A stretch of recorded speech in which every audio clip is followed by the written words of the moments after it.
New Orleans' Mayor Latoya Cantrell has been indicted, and I want to talk about it from a spiritual perspective. Before I begin, I want to say that I feel like I have a right to weigh in on this because I was born in New Orleans, Louisiana. I was not raised there, hence the lack of an accent. But I did go back to live there for my first 2 years of college. I ended up graduating from another university in another state.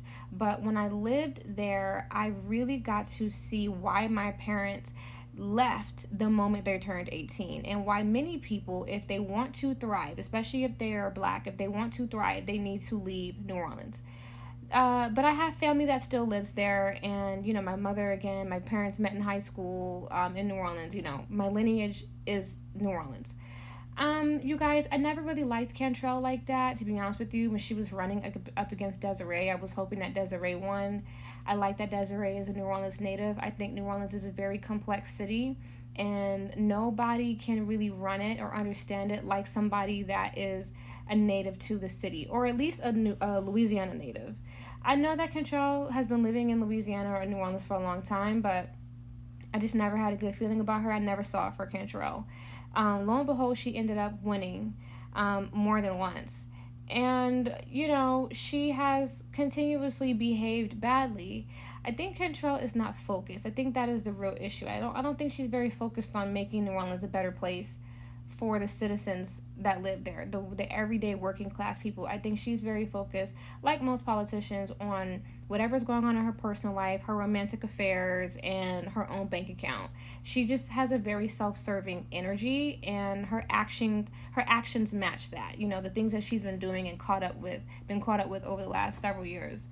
On a deeper level, I also was kind of pissed off at her for how she handled C19.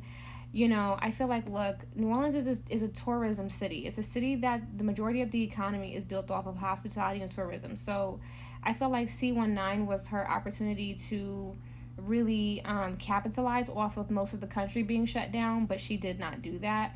I know many of you may feel a little bit different about that, and you have a right to express your opinions, but I felt like her handling the situation how she did only made the city worse. Again, it's not a city with like a thriving economy. You either like work in hospitality and tourism, you become a doctor or a nurse, or you go into law. And New Orleans is a really small city, so there's only so much need for like lawyers and stuff like that. Although medical people are always needed. Long story short, it's not a big economy there. I think she really fumbled with the, C19. On a spiritual level, you guys, look, I had to write New Orleans off. There's a reason why, again, if you want to be successful, in my opinion, you have to leave New Orleans, especially if you are black. I believe that there's a reason why there is a, Mami Wata statue in Lee Circle, or is it like a La Serene statue? It's like a water entity statue. New Orleans sits under sea level, and this is why I want to have a spiritual conversation, because y'all be on here talking about vampires. Sirens or mermaids are known to have vampiric tendencies. What I'm talking about is, water spirits or water entities.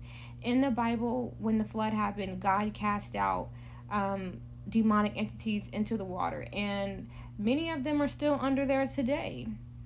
In cities that are by water, like think of Chicago, Miami has their own, issue with like water entities. Houston, what's ever going on with Lake Lanier in Atlanta.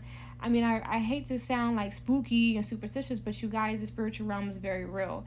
I definitely believe that New Orleans has a bad case of the water spirits, and I believe that those water spirits work in, tandem with politicians to keep the city stagnant. New Orleans is not about progress. It's not about being productive.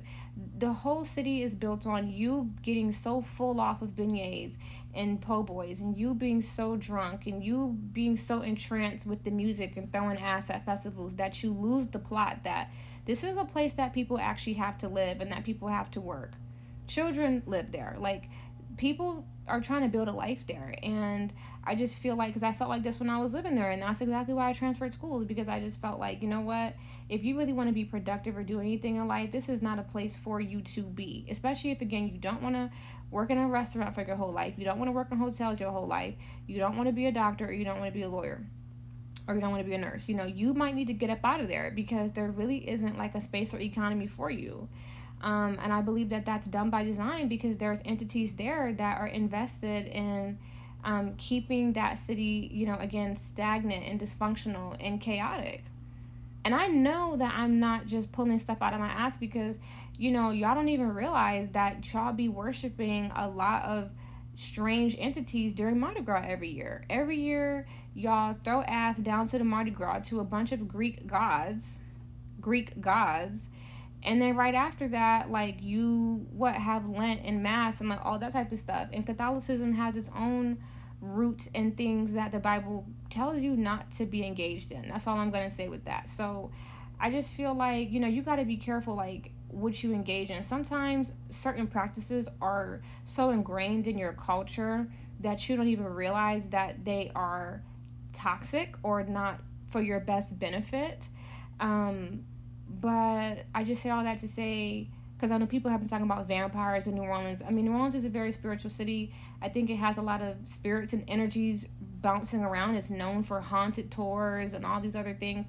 And I just feel like, again, those entities work with the politicians to keep that city down, and definitely to keep the Black people in that city down and disenfranchised. That's how I feel. When it comes to Cantrell, I think that she's a dirty politician, just like a whole bunch of other Louisiana politicians are dirty. And I think that is just by nature and design. It's a pattern, and it just shows that, again, because we even see it on the federal level. Like, there are entities who work with political figures to make sure that a particular place never meets its full potential. You know what I mean? That's all I'm going to say on that. Let me know how y'all feel about all this. Let's talk in the comments.